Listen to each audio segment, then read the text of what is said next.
May 25 നമ്മുടെ കടലിൽ മുങ്ങിയ ആ കപ്പലിന്റെ കാര്യത്തിൽ ഒരു തീരുമാനം, ഒരു സെറ്റിൽമെന്റും അതുപോലെ ഒരു ഇൻഷുറൻസും ക്ലെയിമുമാണ് നല്ലത്. അതുകൊണ്ട് അങ്ങനെ ഒരു തീരുമാനത്തിലേക്ക് വന്നിട്ടുണ്ട്. അതുകൊണ്ട് പെട്ടെന്ന് കമ്പനി ഉൾപ്പെടെ ഉള്ളവർക്കും താല്പര്യമുണ്ട് ഒരു ഇൻഷുറൻസ് ലിറ്റിഗേഷന് പോകാതെ ഒരു ഇൻഷുറൻസ് ചർച്ച ചെയ്ത് തീരുമാനിച്ച് എത്ര എമൗണ്ട് ആണ് കൊടുക്കേണ്ടത് എന്നൊരു തീരുമാനത്തിലെത്തി ഒരു സെറ്റിൽമെന്റ് കിട്ടിക്കഴിഞ്ഞാൽ അത് തീർച്ചയായിട്ടും പരിസ്ഥിതി ആഘാതത്തിന് ഒരു എന്തൊക്കെ സംഭവിച്ചു എന്ന് അതിനൊരു റെക്ടിഫിക്കേഷൻ, അത് ആഘാതത്തിന് ഒരു മറുമരുന്ന് നമുക്ക് ഉണ്ടാക്കാനുള്ള സാമ്പത്തിക സഹായം ലഭിക്കും എന്നുള്ളതാണ് ഈ ചർച്ച കൊണ്ടുണ്ടാകുന്നത്. അത് നല്ല കാര്യമായിട്ട് തന്നെയാണ് കണക്കാക്കുന്നത്.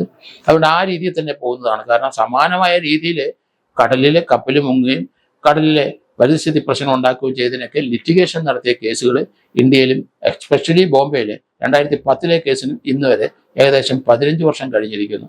അതുകൊണ്ട് ഇപ്പോഴത്തെ അതൊരു ഇൻഷുറൻസ് ക്ലെയിം വാങ്ങിച്ച് ഒരു സെറ്റിൽമെന്റിലേക്ക് പോകുന്നതാണ് ഉത്തമം എന്നാണ് ഞാൻ കരുതുന്നത്.